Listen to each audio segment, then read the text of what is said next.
Meus irmãos, meus amigos, graça e paz vos sejam multiplicadas. Estamos de volta com a série Introduções e Esboços aos Livros da Bíblia. E hoje nós estaremos apresentando a introdução e os esboços do livro de Juízes. Começando com as informações essenciais. Primeiro propósito: mostrar que o julgamento de Deus contra a transgressão é real e que seu perdão pelo pecado e a restauração do relacionamento são certos para os que se arrependem. O autor não se tem a plena certeza, mas conclui-se que é Samuel. O panorama é a terra de Canaã, posteriormente chamada de Israel. Deus ajudara os hebreus a conquistar Canaã, que fora habitada por vários povos ímpios, mas os israelitas estavam diante do grande perigo de perder esta terra prometida, porque comprometeram suas convicções e desobedeceram a Deus. O versículo-chave é o versículo 6 do capítulo 17, que diz: naqueles dias não havia rei em Israel, cada qual fazia o que achava mais correto ou reto. As pessoas-chave do livro são Otiniel, Eude, Débora, Gideão, Abimeleque, Jefté, Sansão e Davi. Características particulares: registro da primeira guerra civil de Israel. Agora essas são as informações essenciais. Agora nós vamos para a introdução, que tem uma linha até interessante. Os verdadeiros heróis são difíceis de se encontrar hoje em dia. A pesquisa moderna e a mídia têm tornado visíveis as fraquezas e defeitos dos nossos líderes. Procuramos em vão por homens e mulheres que se adequem a esta posição. As indústrias da música, cinema e esportes produzem uma corrente ininterrupta de astros e estrelas que atingem o topo e então rapidamente desaparecem. O livro de Juízes fala de heróis, 12 homens e mulheres que libertaram Israel de seus opressores. Este grupo de pessoas não eram perfeito.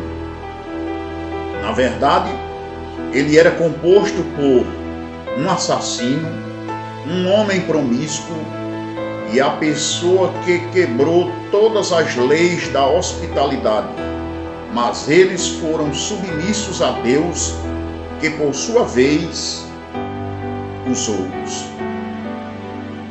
Juízes é também um livro sobre o pecado e as suas consequências. Na verdade, esse assunto é compreendido em toda a Escritura. Assim como um pequeno corte ou arranhão que infecciona, quando não tratado, o pecado aumenta e logo envenena todo o corpo.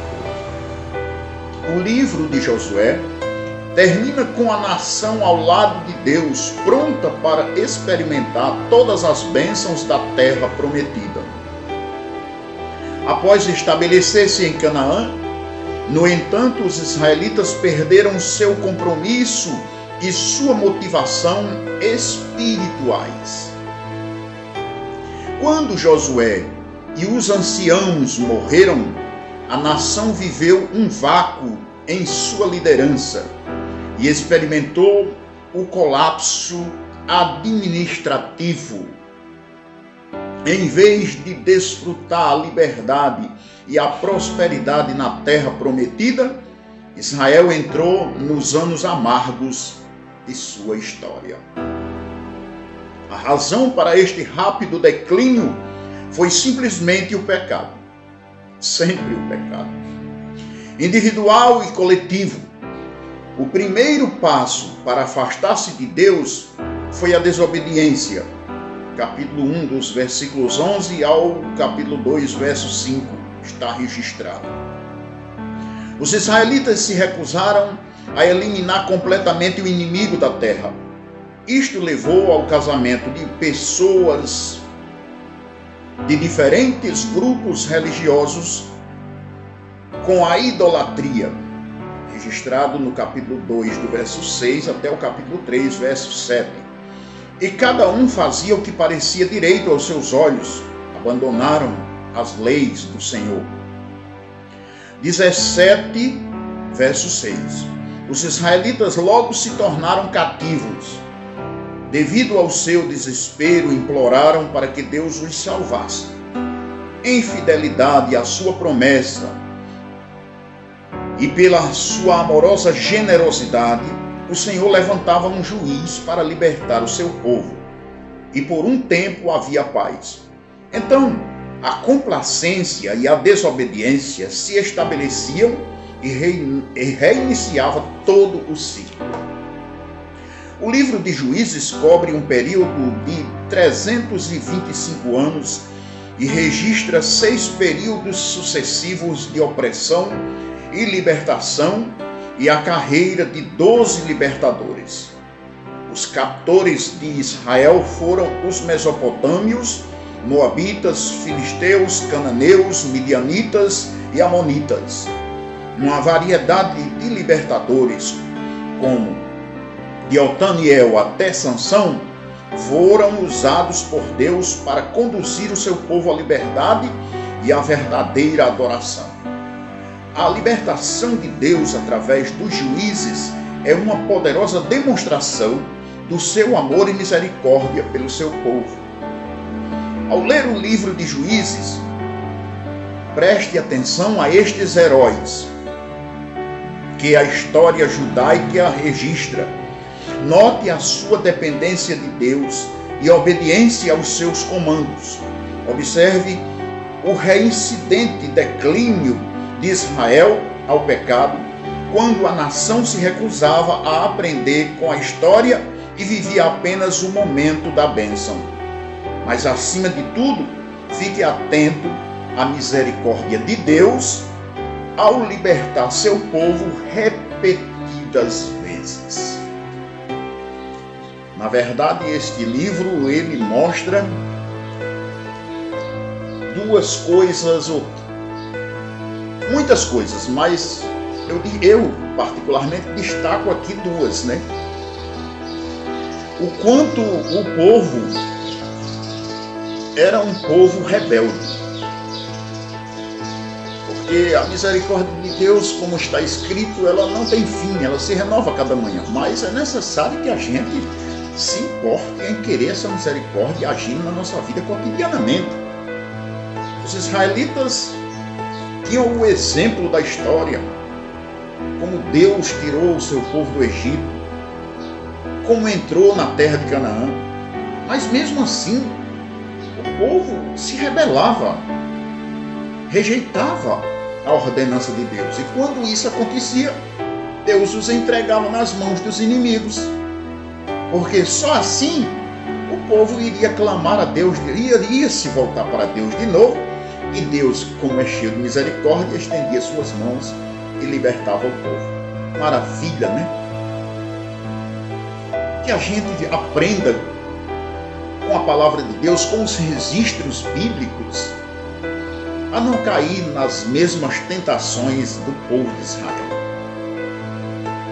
E se coloque debaixo dessa misericórdia e viva essa misericórdia cotidianamente em nossas vidas. O esboço está dividido em 3 pontos.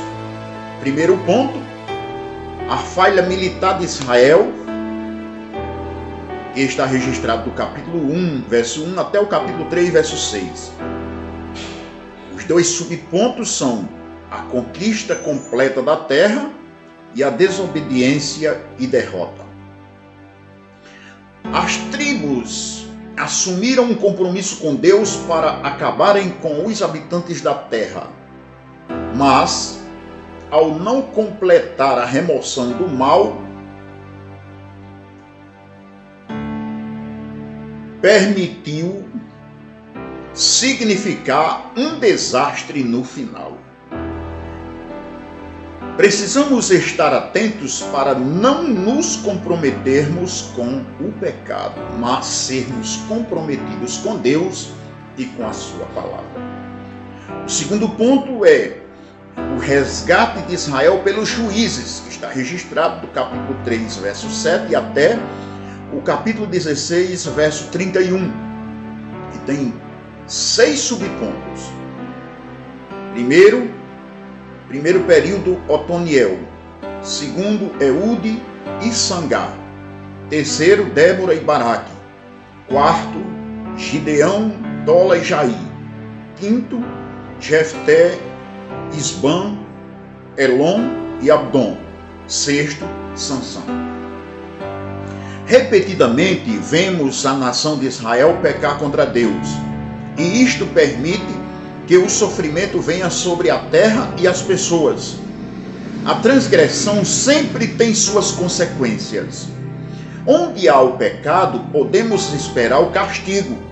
Em vez de vivermos em um interminável ciclo de abandono a Deus, e então clamarmos a Ele por misericórdia, devemos ter uma vida de fidelidade. Em vez de vivermos em um interminável ciclo de abandono a Deus, devemos clamar a Ele por misericórdia e ter uma vida de fidelidade. Os exemplos estão registrados aqui. E o que é que a gente deve fazer? Primeiro a gente deve conhecer, né? Porque Jesus disse: conhecereis a verdade e a verdade vos libertará. E a verdade, toda a verdade de Deus, ela está registrada neste livro. Sem o conhecimento desse livro, a gente fica propenso, com certeza, a cair nas armadilhas do nosso próprio ego e assim transgredirmos contra Deus e seguirmos os mesmos caminhos do povo de Israel. O terceiro e último ponto é o fracasso moral de Israel, que está registrado no capítulo 17, verso 1, até o capítulo 21, verso 25. Tem 2 subpontos: a idolatria na tribo de Dan e a guerra contra a tribo de Benjamim. A despeito dos esforços dos juízes de Israel,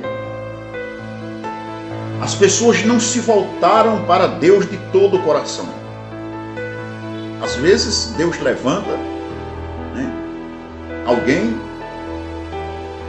cheio de graça para transmitir a mensagem do Senhor para as pessoas que estão na igreja, mas com um pé na igreja e outro no mundo. E o que acontece? Muitas das vezes a mesma coisa que aconteceu aqui. As pessoas não se voltam de todo o coração para Deus e por isso elas não experimentam a graça na sua plenitude.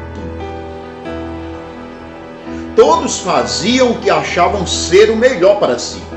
O resultado foi o declínio espiritual, moral e político de toda a nação. Nossa vida também declinará a menos que vivamos segundo as instruções que Deus nos tem dado através da sua palavra.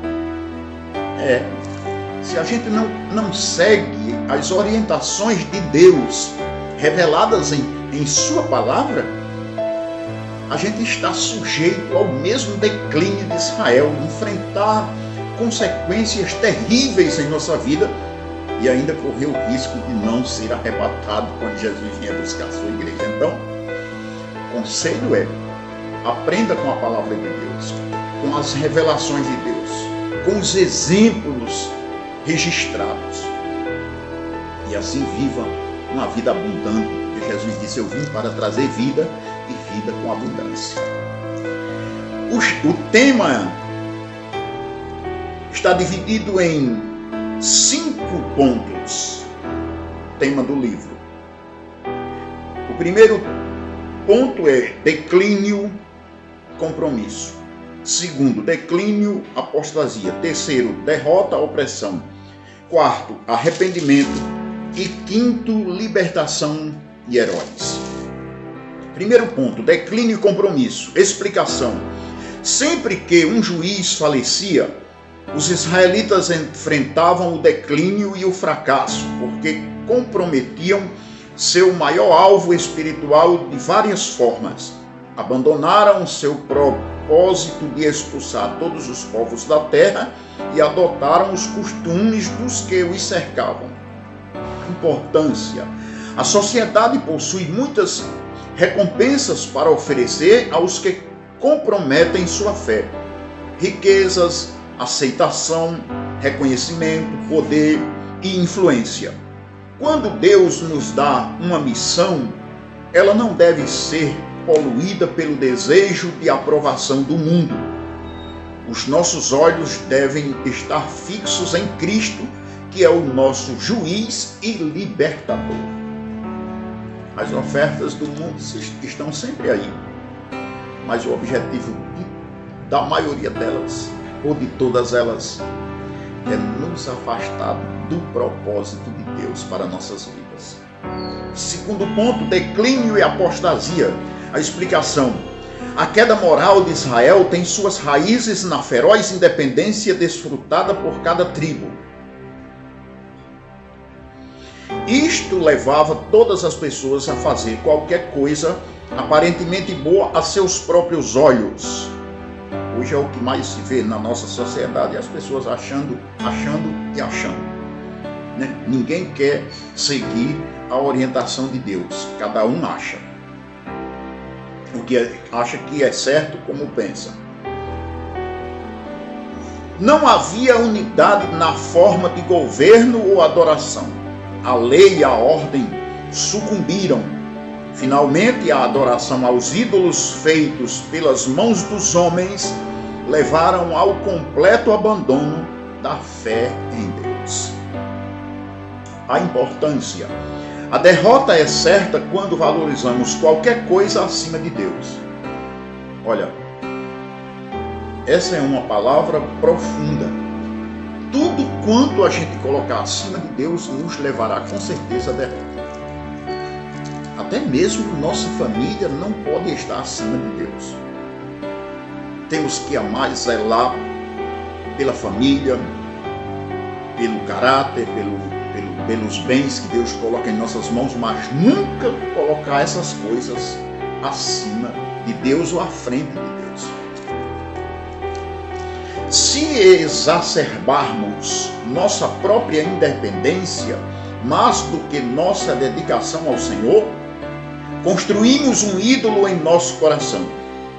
Logo, nossa vida se torna templo deste ídolo.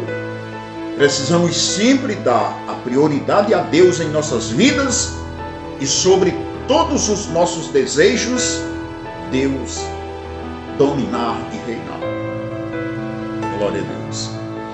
O terceiro ponto é derrota e opressão. A explicação. Deus usou os ímpios opressores para punir os israelitas pelos seus pecados, a fim de levar-lhes ao arrependimento e testar sua fidelidade a Ele. Ora, quando Deus permite alguma coisa de má na nossa vida, é porque nós estamos fracassando em alguma área e precisamos nos voltar para Deus. E assim Deus permite para que, através dessa dificuldade, a gente se lembre que existe um Deus que está pronto, de braços abertos, para responder à oração daqueles que o buscam com sinceridade em seu coração. E aí, Deus usa esses métodos para nos atrair de volta para Ele.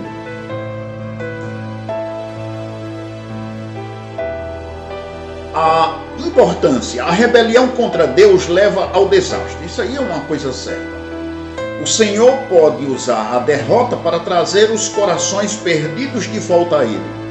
Quando tudo mais está perdido, reconhecemos a importância de servir somente a Deus.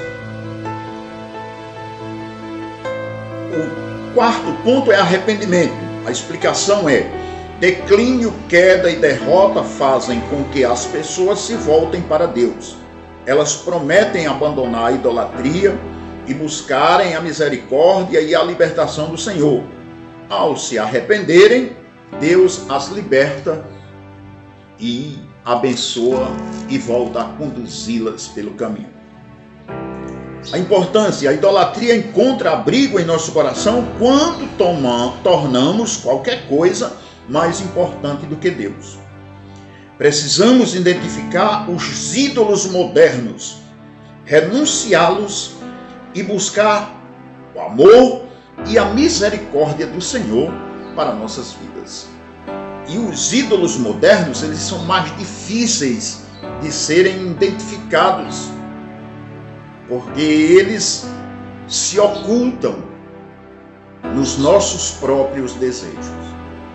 Mas quando identificados e abandonados, promove-se uma volta para Deus, então alcançamos a misericórdia do Senhor, o perdão e a restauração.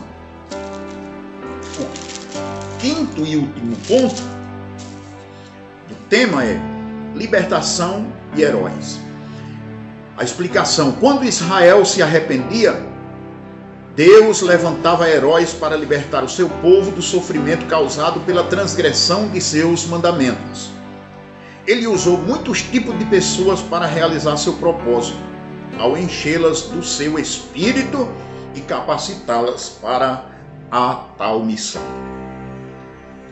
A importância: o Espírito Santo está disponível para todas as pessoas.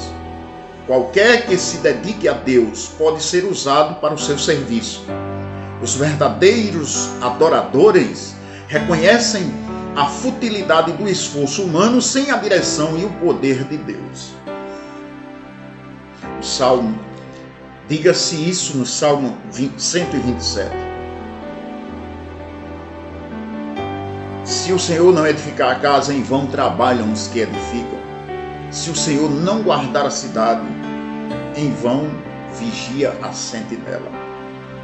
Que o Senhor seja o primeiro no nosso coração, na nossa vida. Que a gente se dedique a gastar tempo buscando aqui respostas para as nossas dúvidas, para as nossas incertezas, porque na verdade não deveria haver isso no nosso coração. Deveríamos viver uma vida de fé, uma vida de entendimento, de compreensão das coisas de Deus, mas por falta do conhecimento, que muitos rejeitam buscar ou encontrar, é que se vê tanta gente, até honesta, piedosa, desejosa de fazer a vontade de Deus, mas não consegue porque não sabe se colocar em sua direção. Que Deus abençoe e você busque cada dia mais a compreensão e o entendimento daquilo que Deus planejou e tem para a sua vida. Vamos orar agradecendo ao Senhor, mas antes eu quero pedir a você que ainda não é inscrito, que se inscreva, nos ajude a espalhar esse trabalho que é simples, mas tem um objetivo tão importante de incentivar a leitura da palavra de Deus e não apenas isso, a compreensão da mesma. Curta, deixe seu joinha e ative o sininho para que quando outro vídeo for colocado, que a gente ainda está no sexto livro, no sétimo livro, você possa ser avisado, né? E também se inscreva no canal e compartilhe esses vídeos com seus amigos, com os irmãos, amém? Deus abençoe. Senhor nosso Deus e Pai, nós te louvamos e te agradecemos por mais um dia. Pedimos a tua bênção, Deus, sobre cada um dos nossos irmãos que porventura verão esse vídeo. Deus, que os seus corações sejam enriquecidos com o conhecimento, com o aprendizado, o modo como passarão a ler a tua palavra e a compreender, seja na direção do teu Espírito, e a tua bênção alcance cada um grandemente em nossas vidas. Nos ajuda a continuar fazendo a tua obra com alegria, sem interesse, o único desejo de te agradar e de fazer a tua vontade. É isso que nós te pedimos em nome de Jesus. Amém. Até o próximo vídeo, se assim o bom Deus nos permitir.